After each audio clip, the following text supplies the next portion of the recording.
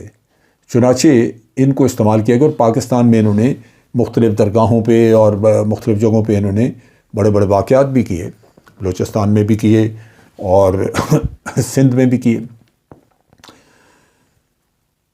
یہ داعش جو ہے، چونکہ یہ پاکستان میں زیادہ کارروائیاں کرتی تھی، چنانچہ اس وقت کی حکومت نے اس کے اوپر کوئی توجہ نہیں دی اور بھارت کو کھلی چھٹی دی ہوئی تھی۔ اب جب طالبان کی حکومت یہاں پہ آئی تو طالبان نے ایک عام معافی کا اعلان کیا۔ اس میں تمام وہ ایلیمنٹ جو کہ بھارت کے ساتھ مل کے کام کر رہے تھے، معافی مل جانے کی وجہ سے وہ بھی سارے افغانستان میں موجود ہیں۔ صرف پنجشیر ویلی کے لوگ جو تھے، جس میں کہ احمد شاہ مسعود کا بیٹا تھا یا امر اللہ صالح، یہ بھاگ کے تو ادھر تاجکستان چلے گئے تھے، ازبکستان چلے گئے تھے، جبکہ باقی تمام وہ کرمنل یا ان کے عموماً جو اشرف غنی کی آرمی تھی، وہ جب ڈس انٹیگریٹ ہوئی تو وہ بھی یہاں موجود رہے۔ نتیجہ یہ کہ یہاں پہ ابھی تک وہ نیٹ ورک موجود ہیں جو کہ ان کو فیسیلیٹیٹ کرتے ہیں، پیسہ مہیا کرتے ہیں اور ان کو ایکسپلوسیو وغیرہ یہ چیزیں مہیا کرتے ہیں۔ طالبان نے چونکہ ان کی ابھی تک حکومت ریکگنائز نہیں ہوئی انٹرنیشنلی، چنانچہ وہ ہر کسی کو اپنے طور پہ ویلکم کر رہے ہیں۔ خاص طور پہ ایڈ ایجنسیز وغیرہ وہاں موجود تھیں جو ان کو جب یہ قحط وغیرہ کا مسئلہ آیا وہاں پہ، اور اس کے لیے ایڈ کا سامان وہاں پہ تقسیم کرنے کا کام ہوا، تو یونائٹڈ نیشن کے ادارے وغیرہ بھی وہاں گئے، بھارت نے بھی اپنے رسائی وہاں پہ حاصل دوبارہ کی۔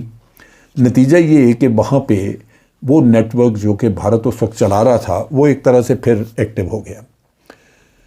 یہاں ہمیں یہ سمجھ لینا چاہیے کہ امریکہ بھارت کو لانا چاہتا تھا افغانستان میں، بلکہ ایک وقت تھا جب کہ امریکہ نے کہا کہ ہم یہاں سے نکلیں تو بھارت اپنی افواج یہاں پہ لے آئے۔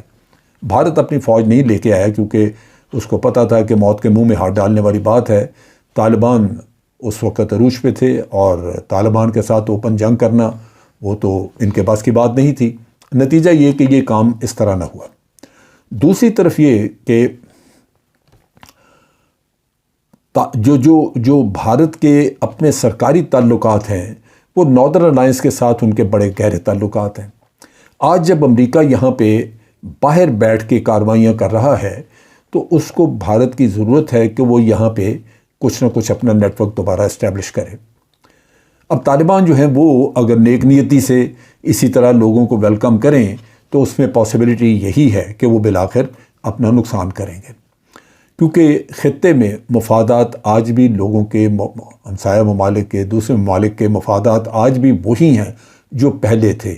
طالبان کے آ جانے سے مفادات ختم نہیں ہوئے، البتہ یہ ضرور ہے کہ طالبان کو اندرونی طور پہ ڈی سٹیبلائز کر کے امریکہ، بھارت یہ اپنے مفادات حاصل کرنا چاہیں گے۔ اس میں ایک اور جو ایلیمنٹ ہوا، آپ کو یاد ہوگا کہ ایک دو روز پہلے، بلکہ غالباً تھرسڈے کی بات ہے، ایمن الظواہری کو امریکہ نے وہاں پہ مارا۔ اب یہ ڈرون کے ذریعے انہوں نے مارا، اس کو اڑا دیا، لیکن تمام جو سمجھدار لوگ جو سوجھ بوجھ رکھتے ہیں، ان چیزوں کو سمجھتے ہیں، وہ یہ کہتے ہیں کہ یہ ہیومن انٹیلیجنس کے بغیر نہیں ہوا۔ اس کا مطلب یہ کہ گراؤنڈ پہ کوئی لوگ موجود تھے جو امریکہ کو انفارمیشن دے رہے تھے۔ پہلے تو اس کی ریکگنیشن، بتایا کہ یہ یہاں موجود ہے، اور پھر اس میں یہ اس وقت اس کی موومنٹ کہ وہ آیا ہے، احمد ظواہری وہ بالکنی میں گیا ہے، اور اس وقت ریئل ٹائم کسی نے انفارمیشن پاس کی اور ڈرون نے آ کے فائر کر دیا۔ اب زلمے خلیل زاد سے بھی یہ انٹرویو ہوا تو اس سے کسی نے پوچھا، اس نے کہا جی میں اس بات پورا یقین رکھتا ہوں کہ کسی نہ کسی نے طالبان میں سے یا کسی نے وہاں پہ اطلاع دی ہے، امریکہ کے ساتھ تعاون کیا ہے، جس کی وجہ سے ایمن ظواہری مارا گیا۔ اب اس میں جو شک کی بات ہے وہ یہ ہے کہ ایمن الظواہری یہ جس مکان میں رہ رہا تھا، وہ مکان اس کو حقانیوں نے دیا تھا۔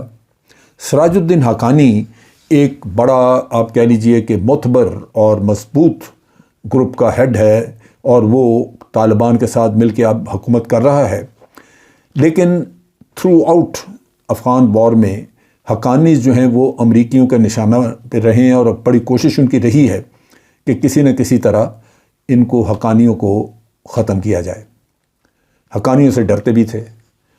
اب چونکہ یہ حقانیوں نے اس کو مکان دیا، حقانیوں کے نالج میں تھا، تو طالبان میں سے کسی اور گروپ کو غالباً امریکہ نے پیسے دے کے یا جس طرح بھی ان کو پلانٹ کیا اور یہ ساری انفارمیشن وغیرہ لی۔ اس سے شک یہ پیدا ہوتا ہے کہ طالبان کے اپنے اندر بھی ہو سکتا ہے کہ حقانی اور دوسرے جو گروہ طالبان کے ہیں ان کے درمیان بھی کچھ ایسی چکلش ہو یا اندرونی خانہ کوئی ایسی سوچ اور دشمنی ہو کہ ایک دوسرے کے خلاف یہ کام کر رہے ہوں وہاں پہ، جس سے ان کی یونٹی خراب ہو اور اس سے طالبان کی حکومت کا نقصان ہو۔ صفوں میں اتحاد رہنا بیرونی قوتوں کو ہمیشہ تکلیف دیتا ہے۔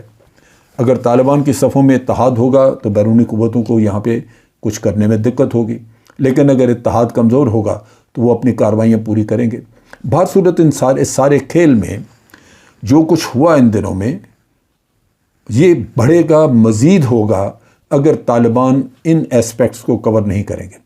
ایک تو یہ کہ اپنے اندرونی صفوں میں لازماً کوئی چپکلش یا کچھ ایسا قصہ ہے جہاں پہ کچھ انفارمر موجود ہیں جو دوسری قوتوں کے ساتھ کام کر رہے ہیں، اور پھر وہی ایلیمنٹ پھر ایکٹیو ہیں جو کسی زمانے میں بھارت کی ایما پہ طالبان کے خلاف جنگ کر رہے تھے۔ وہ ناردرن الائنس سے بھی ان کا واسطہ ہو سکتا ہے، وہ پاکستان کے وہ روگ ایلیمنٹس ہیں جن کو پاکستان میں استعمال کیا بھارت نے داعش کا نام دے کے۔